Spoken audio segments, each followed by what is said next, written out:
শুভ দুপুর সবাইকে। তো দুপুরের খাবার আজকে ভাত আর হচ্ছে লেবু। আজকে যে গাছটা বসে ওই গাছে লেবু, তাই তো? আমার ছেলে বসে ওই গাছে লেবু দেখি কেমন রস হয়। কাজ এনেছি তো আমার ছেলে বলছে ওই গাছে লেবু, মানে ওই গাছে লেবু ছোট আছে, ওই গাছে লেবু 3-4টে লেবু আছে কিন্তু ছোট, ওই গাছে লেবু নয় রে বাবা। তো আছে এই যে কাকরেল ভাজা। না রে নো নো দুটো খাও, দুটো খাও। আচ্ছা ঠিক আছে, দুটো 2 পিস। কাকরেল ভাজা আছে, আমি ডিম ভাজা খাবো। আর এই যে ডিম ভাজাটা অন্যরকম করেছি, গোল ডিম ভাজা, তাই তো? হ্যাঁ, ডিমের অমলেটটা গোল করেছি, এটা হচ্ছে চাইনিজ ডিম ভাজা। চাইনিজ ডিম ভাজা। তো কথা জানো।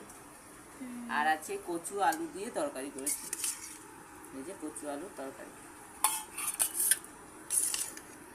ভালো লাগে তো খেতে। হুম, আর আছে কি বলতো, আম। এই যে টাটা। এই কচু আলুটা কেমন হয়েছে? কচু আলুর এটা কি বলতে হবে, দম।